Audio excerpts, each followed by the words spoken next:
નમસ્કાર મિત્રો, ગુજરાતી સિનેમા એટલે કે ઢોલિવૂડ માટે આ શુક્રવાર 16 જાન્યુઆરી ખૂબ જ ખાસ રહેવાનો છે, કારણ કે એકસાથે 3 મોટી ફિલ્મો સિનેમાઘરોમાં દસ્તક આપી રહી છે.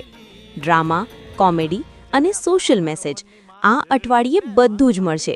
તો ચાલો જાણીએ કઈ છે આ 3 ફિલ્મો અને તમારે કઈ જોવી જોઈએ. પહેલી ફિલ્મ છે સ્કૂલ ડેઝ. આ ફિલ્મમાં તમને લાંબા સમય પછી મેહુલ બુચ અને મમતા સોનીની જોડી જોવા મળશે. વાર્તા આ માત્ર સ્કૂલની મસ્તીની ફિલ્મ નથી, પણ એક ગંભીર વિષય પર છે.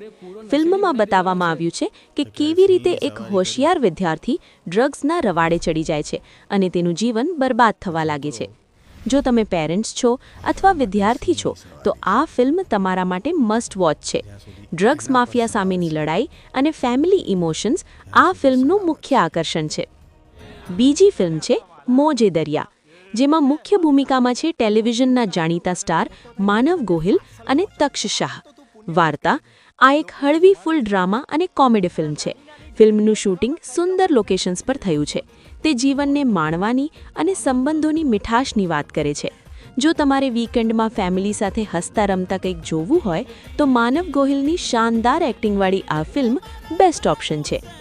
ત્રીજી ફિલ્મ છે થઈ ગયું તાતા થૈયા, જેમાં સંજય ગલસર અને હેમાંગ શાહ જેવા ટેલેન્ટેડ કલાકારો છે. વાર્તા સંજય ગલસર પોતાની યુનિક સ્ટાઇલ માટે જાણીતા છે. આ ફિલ્મમાં ડ્રામાની સાથે મનોરંજનનો જોરદાર તડકો જોવા મળશે.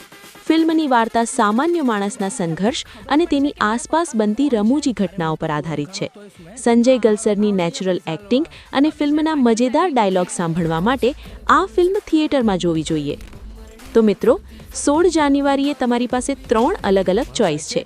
ગંભીર વિષય માટે સ્કૂલ ડેઝ, ફેમિલી મનોરંજન માટે મોજે દરિયા અને મજેદાર ડ્રામા માટે થઈ ગયું તાતા થૈયા. તમે કઈ ફિલ્મ જોવાના છો? નીચે કોમેન્ટમાં જરૂર જણાવજો. અને જો વિડીયો ગમ્યો હોય તો લાઇક અને સબસ્ક્રાઇબ કરવાનું ભૂલતા નહીં. આવજો.